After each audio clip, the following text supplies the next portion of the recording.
Being born into the 40K universe essentially guarantees pain and suffering, and the Emperor of Mankind is no exception to this rule.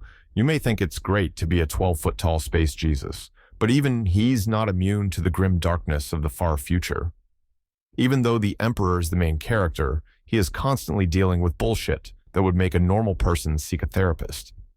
Big E literally had to babysit an entire civilization to stop them from killing themselves.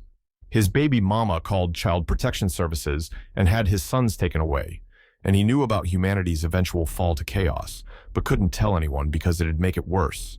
To top it all off, when he finally got his superhuman sons back, most of them were fucking useless. Some even ended up betraying him, and his favorite of the bunch literally put him in a coma. To get an idea of how rough his life was, we have to start from the beginning. Big E's birth was relatively normal, aside from the fact that his creation was planned by some crazy shamans high on crystal meth. You see, there were some powerful shamans who were aware of the existence of the warp and the evil gods that dwell within it. They figured they'd need someone to fight the chaos deities, so 1,000 of them committed suicide and pulled their souls together to create Space Jesus, aka the Emperor. And so, Big E was born. His parents were regular-ass humans that were part of the first tribes in modern-day Turkey. Growing up, he was pretty normal, until one day his father was murdered.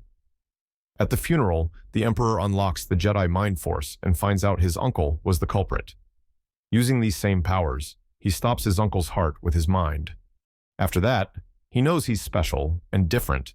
He realizes that these violent apes require a leader to lead them to the promised land. So, he nominates himself and starts gathering other immortal beings known as perpetuals. Somewhere along the way, he meets his future baby mama, Erda, and his best friend for life, Malkador. The Emperor was pretty active in ancient history, fighting or leading in many wars. Eventually, he encounters the Void Dragon, which is a piece of a literal alien god. Nobody knows why the dragon was on Terra, but legend has it the Emperor fought it somewhere in modern-day Libya. He managed to defeat it, but could not kill it. At some point, he travels to Mars and imprisons the Void Dragon under the planet. Eventually, he just disappears off the face of the Earth. During his vacation, he takes one too many acid trips and foresees humanity's destruction and the existence of the warp and chaos gods. But he couldn't tell anyone. You see, humans are greedy and lustful bastards. Imagine if you told humanity that there are extra-dimensional beings that can bless you with incredible power and immortality if you join them. You can bet your ass there will be some idiots that sign up for it. This is the first reason it sucked to be Big E. He shouldered this entire burden because if he let this secret slip, most of humanity would turn against their brethren. He could only fight behind closed doors. Some might say he was an asshole for not letting them know, but his choice was the lesser of two evils. Anyway, Big E continues his life, taking different names throughout history. Once he was known as Alexander the Great, another time he was Marilyn Monroe, he was even some guy named Elon Musk once. Then, these idiotic monkeys start thriving and reach a point of critical mass. This was known as the Age of Technology, where humans discovered warp travel, allowing them to colonize space. Humans also start evolving and developed psychic abilities. Just a bit before the discovery of warp travel, the Emperor left Earth on an economy-class ticket to the planet Molech. There, he discovered an entryway into the realm of chaos. Big E proceeded to have a board meeting with the four gods, and they struck up a deal. They would buff him to deity-like status and give him the knowledge to create his super sons, the Primarchs. In return, Big E would have to spread chaos to humanity like it was COVID. Obviously, the Emperor never held up his end of the bargain. Once he got what he wanted, he told the Chaos Gods to piss off. Meanwhile, on Terra, the stupid apes fuck up again. The evolved X-Men were indirectly inviting demonic incursions each time they used their psychic powers and corrupting entire planets. And then, the beloved AI that humans developed went full Skynet, making ChatGPT turn against humanity and vaporizing billions in what was known as the Cybernetic Revolt. This is the second reason it sucked to be the Emperor. He was now stronger than ever after visiting Molech, but he was still helpless and couldn't assist humanity. He was most likely still on his way back from his trip. And yeah, he could see the future, but not really in the way you think. It's more like he could see 100 different futures, with 100 different paths to reach it. How you reach it, and which future it is, would be impossible to determine. There's no way Big E could have predicted the age of strife. Regardless of all this, humanity still eventually did win, but at a huge cost. You see, what was left of civilization on Terra was just apocalyptic scraps of a fallen empire, and the surviving human colonies in deep space were weakened and isolated from Terra, so they were prime targets for Xenos or demons. This is where the Emperor could finally be Space Jesus. He revealed himself as the savior of humanity, and with his huge army of Thunder Warriors that he developed through his eugenics program, he waged war to unify the fragmented tribes of Terra. But this was just the beginning. He knew he needed to reconquer all the lost worlds to have a united front against future enemies. This project would be called the Great Crusade. And to accomplish this goal, his mentally unstable Thunder Warriors weren't going to cut it. So, the Emperor needed a contingency plan.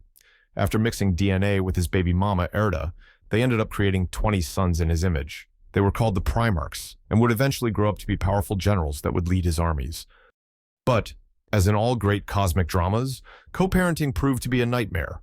See, the Emperor decided Erda was no longer needed, so he divorced her from the family tree. Furious at his plans to turn their sons into war machines for galactic conquest, Erda took drastic action. She summoned a warp vortex to yeet the Primarchs across the galaxy in a last-ditch effort to save them, then disappeared without a trace. Well, fuck. There goes Plan A. This is the third reason it sucked to be the Emperor.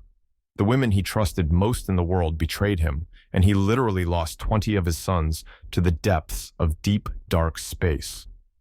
All his life, he wanted a family, and now all he had left was his ashy and wrinkly best friend. Luckily, there was a Plan B. He still had genetic material from his Primarchs, so Big E used that to create the warriors known as the Space Marines. The issue was the Emperor still had the Thunder Warriors. Now, you obviously can't have the old employees mixing with the new hires, so the Emperor did what any other great CEO would. He laid them off. But instead of collecting unemployment benefits, the Thunder Warriors were buried 6 foot underground. Anyway, with his new super soldiers, Big E hops on a ship and goes on a great crusade. His goal was to claim back every human world, from pretenders or aliens. It was essentially a space genocide, forcing every human colony to bend the knee and convert to the imperial truth or face annihilation. Along the way, he rediscovers his lost Primarchs. He always knew his sons were alive somewhere because he could hear them faintly through the warp. Of the 20 sons the Emperor handcrafted, 2 were straight up dead. As for the rest, oh, they were a work in progress. Kurz, he was a walking PSA for psychological counseling. He was a schizophrenic sadist who thought murdering entire populations counted as art therapy. Magnus, he was arrogant and wouldn't shut the fuck up about how he did nothing wrong. Fulgrim was so in love with himself, I'm surprised he didn't marry a mirror. Lorgar was a religious nut. Perturabo was the galaxy's grumpiest goth with an inferiority complex. Meanwhile, Mortarion and Angron were so consumed by daddy issues that forgiving anyone, including themselves, was a concept more alien than a Terranid invasion. And then there's Horus, who decided ambition was a personality trait and ran with it. The Lion? He was too prideful, moody, and unforgiving. Ferris? Poor guy couldn't quite keep a good head on his shoulders. The Khan was indecisive, had commitment issues, and allergic to any kind of group chat. Vulcan was so self-sacrificing it's a miracle he didn't build a campfire and jump into it for fun. Dorn? A stubborn old bastard that would never think outside the box. Russ? Simultaneously the most obedient golden retriever and the most impulsive bull. Sanguinius was too sensitive for this world. And Guilliman?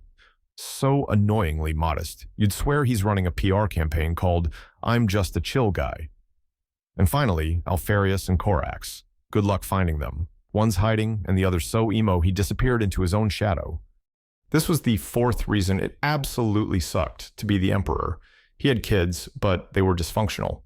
And the best part was Big E knew. He knew these kids were disasters waiting to happen, which is why he kept chaos a big, fat secret. He figured if he told them about the warp, they'd immediately start poking around and eventually be tempted by the ruinous powers. Joke's on him, though. Some of them still fell to chaos anyway. Turns out, when you make a bunch of overpowered demigods with unresolved trauma and no parental guidance, the ruinous powers don't have to try very hard to sell their free gifts with corruption package. And some of these Primarchs really bought into the cosmic sales pitch. In particular, Horus Lupercal was the most ambitious fuck out there. He kicked off the Horus Heresy because he figured he'd make a better space Jesus. Horus even talked some of his brothers into swapping sides with promises of better work benefits. But Magnus the Arrogant, he didn't need much sweet-talking. But he wasn't always the bad guy. You see, early on he found out about Horus's scheme and decided to snitch to Big E. But, as usual, Magnus couldn't do anything right. Instead of a simple text message, he Kool-Aid manned straight through the webway, trashed the Golden Throne, which was basically the Emperor's space Lambo, and bailed when it all went to hell. He was so scared of being scolded that he ran like a bitch and never told Big E about the attempted coup. Naturally, Big E sent the Space Wolves to bring him back. Magnus, wallowing in guilt, ghosted everyone, shut off his comms, and decided his screw-up meant the Thousand Sons had to pay the ultimate price. With Magnus on airplane mode, Leman Russ took it as a kill-on-sight order after Horus hacked his iPhone. The result was Prospero burning, Magnus getting wrecked in a duel, and his soul shattered into pieces. Magnus thinks he's beyond redemption in the eyes of the Emperor and ultimately turns to chaos. Anyway, the rebellion is in full swing. Some Primarchs die, hundreds of thousands of Space Marines die, billions of humans die. The Emperor eventually kills his traitorous son Horus, but it comes at a huge cost. This is the 5th reason it sucked to be the Emperor.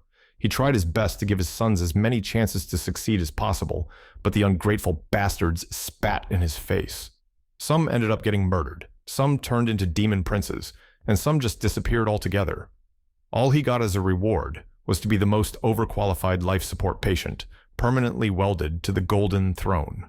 The 6th and final reason it sucked to be the Emperor is even though he was the most powerful human psyker, could see parts of the future and had legit plot armor, he still couldn't save his sons or humanity. At best, he stalled the impending doom of the human race at the costs of trillions of lives. You just can't win in the grim dark universe of 40K. That concludes today's episode. Please remember to like and subscribe if you enjoyed it.